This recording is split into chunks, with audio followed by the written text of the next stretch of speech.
Hello, my name is Michael Armstrong, and my wife Nancy and I normally attend the 10 a.m. service at St. Paul's when we don't have a COVID surge going on. I've been asked by the Stewardship Committee to speak briefly about mission and outreach at St. Paul's, and particularly about the South Florida Haiti Project. Uh, and when you pledge to a church, any church, much of the money, of course, goes for basic operational costs to pay salaries, to utility bills, maintenance, to repair the roof, insurance, and so forth. And when Nancy and I first came to St. Paul's more than 20 years ago, of course, we saw the evidence of all this. We saw wonderful clergy and staff, a great music program and day school, a beautiful campus. Uh, but in addition to this, we were particularly impressed with the parish's commitment to mission and outreach, to trying to fulfill Jesus' challenge to care for the most vulnerable among us.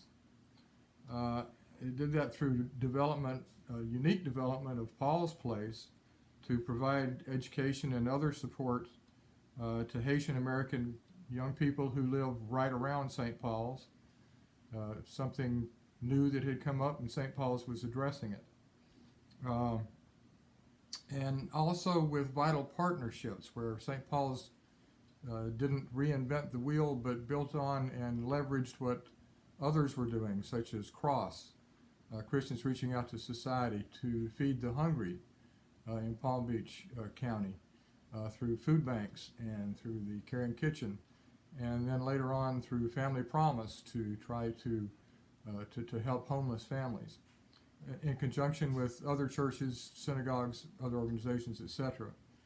And then in 2007, Father Chip Stokes, who was the rector at the time, led a mission, several people from St. Paul's, to visit a community called Bondo, which is about 65 miles west, a little southwest of Port-au-Prince, a 3 or 4 hour trip, even though it's only 65 miles. And I'll just read to you what it says at the South Florida Haiti Project website about Bondo. That Bondo is not a city, it's not even a village. It's a small community in rural southwest Haiti, not even listed on a map.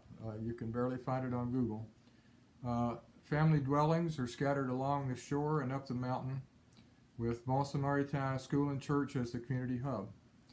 And more about that in a minute.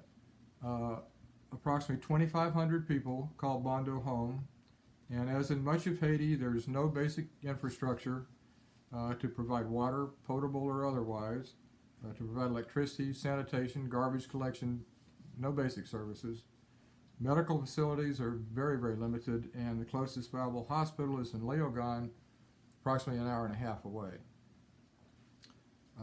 And the needs are great, but we do believe that the South Florida Haiti Project is making a real difference in the lives of the people of Bondo. In 2007, when we went, the St. Gregory's Church, the Episcopal Church in Boca Raton, had recently funded construction of a 6-room school. This is under the purview of the Episcopal Diocese of Haiti, a priest of which, starting in the 1980s, had purchased land in about 3 locations in these rural areas in western Haiti for future parishes and schools. And Bondo is one. Another is in Jeanette, about 5 miles away, where such a thing had been established under the with the help of the Episcopal Diocese of Milwaukee. Another one was further west, a place called Petit Trou with the Diocese of Colorado. And St. Gregory's had taken this on to there. At the time, there existed a 1-room school building, cinder block, nothing, no electricity, no water, just a 1-room school where they were trying to provide instruction, because the nation of Haiti only provides public schooling for about 15 to 20% of the population. They support schooling by private organizations like churches, most of which is with churches, and then they provide oversight of that. And they do this rather rigorously as far as what the curriculum will be, how the instruction is provided, the qualifications of teachers, exit exams and things of that nature. And so that's what St. Gregory's was working with here in Bondo. And like I said, when we visited, it was 6 classrooms, just been constructed under the guidance of Food for the Poor, which does a lot of this. This is a wonderful ecumenical organization started by the Catholic Church, within the Catholic Church, but many churches participate, and many Episcopal churches. And the Chapel of St. Andrews down in Boca had been active in this and providing salary support for the teachers who were going to be providing the instruction. So in early 2009 then, St. Paul's joined St. Gregory's in forming the South Florida Haiti Project to serve the people of Bondo with a focus on education, healthcare, food, and clean water. And this has transitioned in later years to a fuller partnership in which, working with the Haitian leadership in Bondo, and largely this is the vestry of the church, Bon Samaritain, Good Samaritan, that sets the direction and the priorities, and we work with them to try to help them accomplish these goals to the best of our ability to do that, to try to help improve everyday life there. And if I could just read to you a bit from the guiding principle of the South Florida Haiti Project. Haiti often brings thoughts of extreme poverty, tragedy, and a people stuck in hopelessness. And these images are real. But it's not all there is to Haiti. The South Florida Haiti Project seeks to focus on the amazingly resilient people with a very vibrant culture and a strong desire to provide for themselves.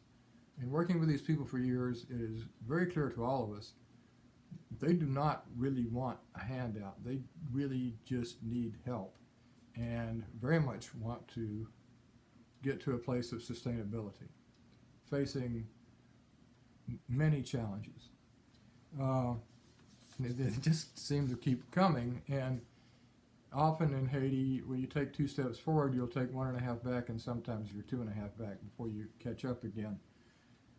But since 2007, so 15 years now, despite earthquakes, massive earthquake in 2010 that killed hundreds of thousands, displaced many more, and damaged Leogon significantly, where there were, the Episcopal nursing school is, and other things that affected Bondo but did not really hurt Bondo that badly.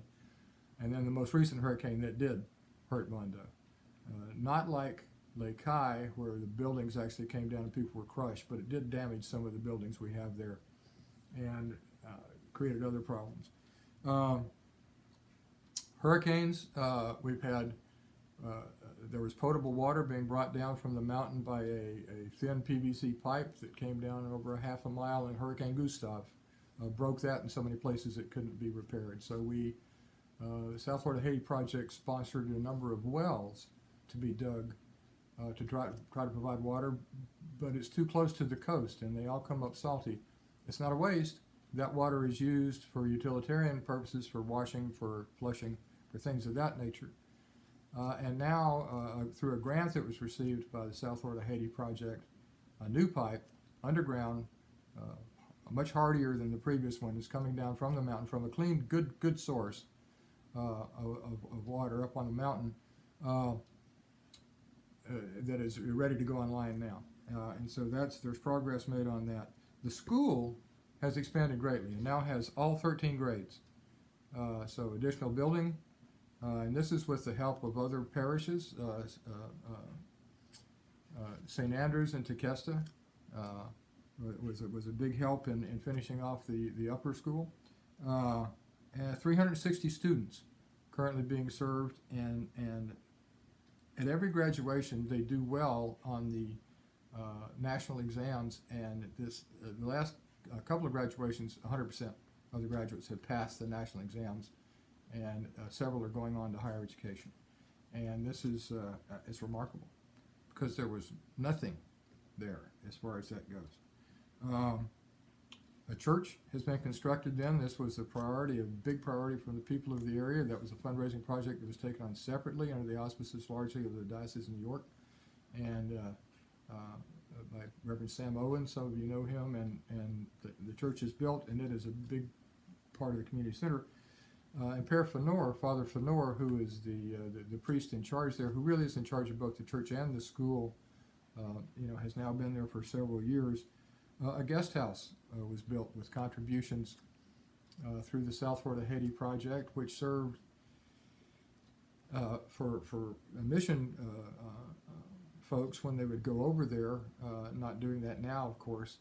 And it was also the residence for Père Fenor and his family. Well, that was damaged by the earthquake and is currently uninhabitable.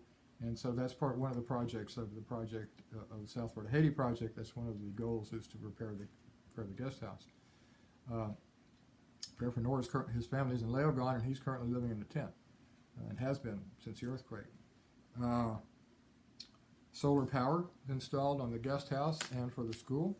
I mentioned the wells and the pipeline for potable water. Medical missions were run. This was started under St. Paul's. Deacon Clelia, I think many of you may remember Deacon Clelia led the first medical missions to the area, using part American medical personnel and part Haitian, and now that's evolved to where whenever they go, they're almost entirely Haitian personnel, doctors and the nurses from the Leogon Nursing School, etc. And these are incredibly dedicated people.